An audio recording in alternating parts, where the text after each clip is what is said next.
In 1948, a new state was born in Arab Palestine, the Jewish state of Israel.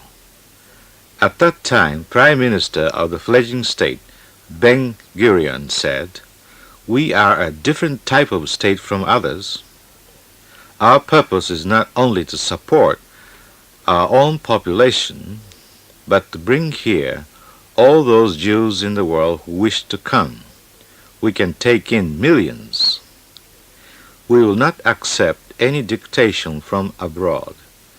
We reserve the same rights as any land, such as Egypt, for example, to permit anyone who wishes to settle."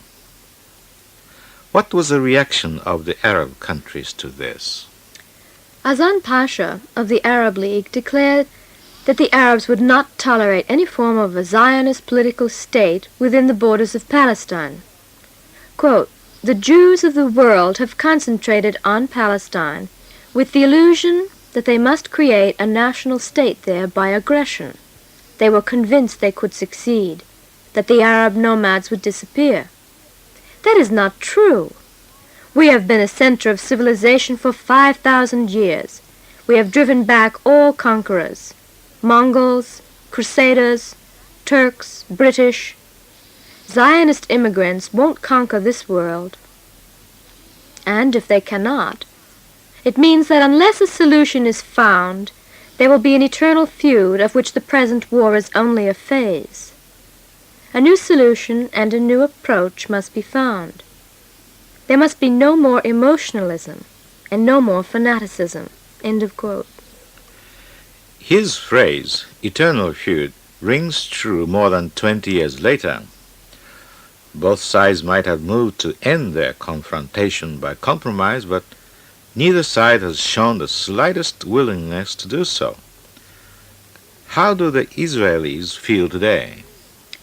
The Israelis, feeling that they are surrounded by 50 million hostile neighbors, and very conscious of the fate of 6 million Jews in Europe, believe that any concession to the Arabs would start Israel on the road to extinction. The Arabs, on the other hand, look upon the establishment of Israel as the latest imperialist occupiers of the homeland. The presence of 1 million Palestinian refugees is a constant reminder to them.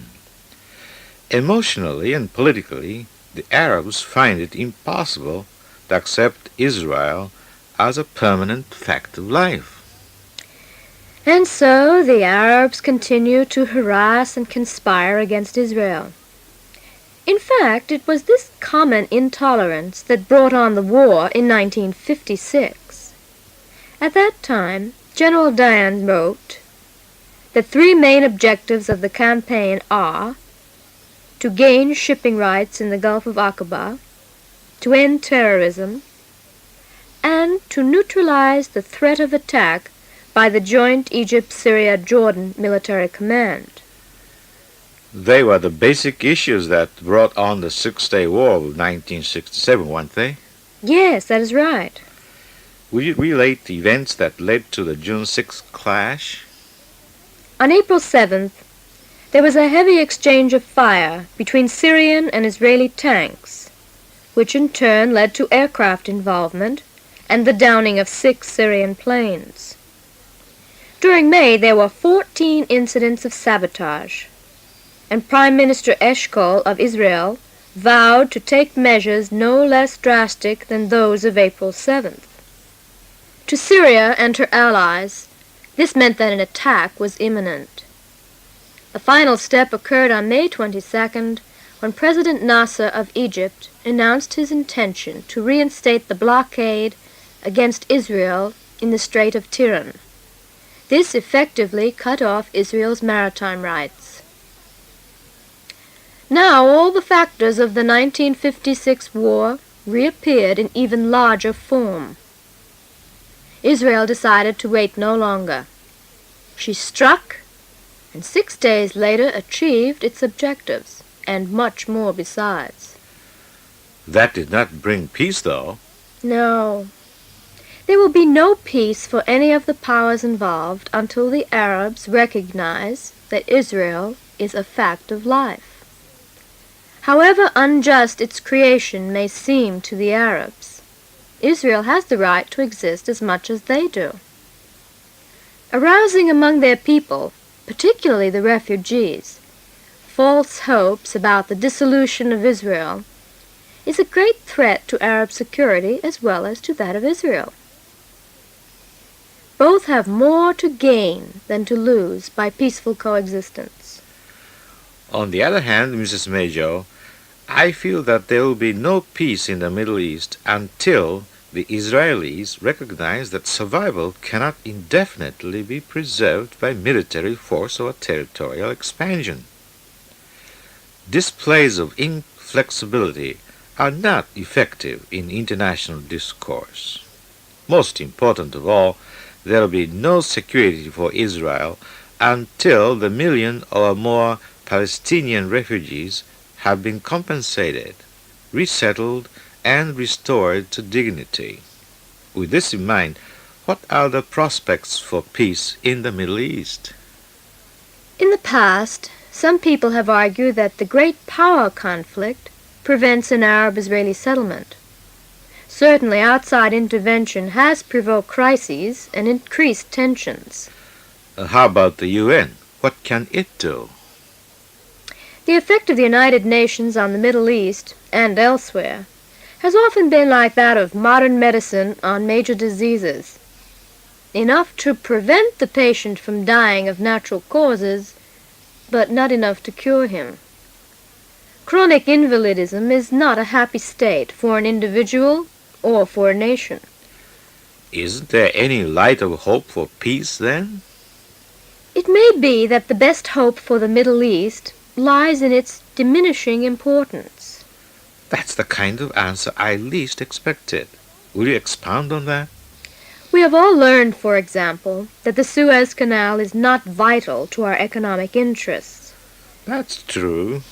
Newly discovered oil fields have lessened our dependence on Middle East crude oil. Are you referring to the new oil fields in Alaska? Yes. So, perhaps there will be a decline of interest in the Middle East, and hence less outside meddling by the great powers.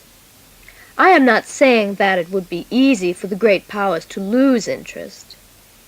A declining of interest will be rather painful for the Arab nations, for without foreign stimulation there would be a grave danger of deterioration and regression to nomadism.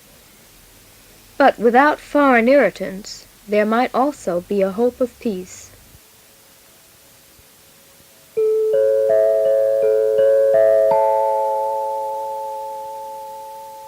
Idiomatic English. Please repeat after me if you like. The same as. I had the same trouble as everyone else did. Not only but. Our teacher not only wrote the words, but also composed the melody for them. Such as little acts of consideration, such as this, go straight to a woman's heart. Concentrate on. The excitement made it impossible for me to concentrate on the problem.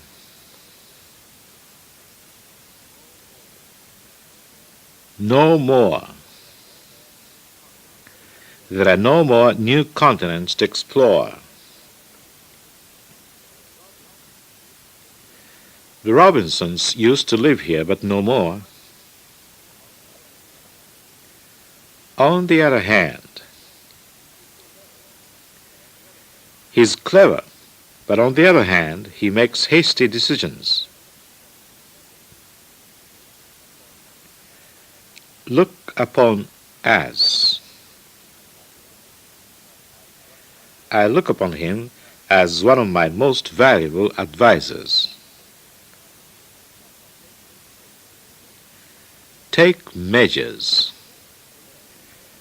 The government has taken measures to preserve law and order. No less than. There are persons no less important than ministers. Cut off. We were cut off while we were talking on the telephone. Prevent from. Bad weather prevented us from starting the game. What prevented you from coming? Vital to. I must make this trip whether I like it or not. It's vital to my future.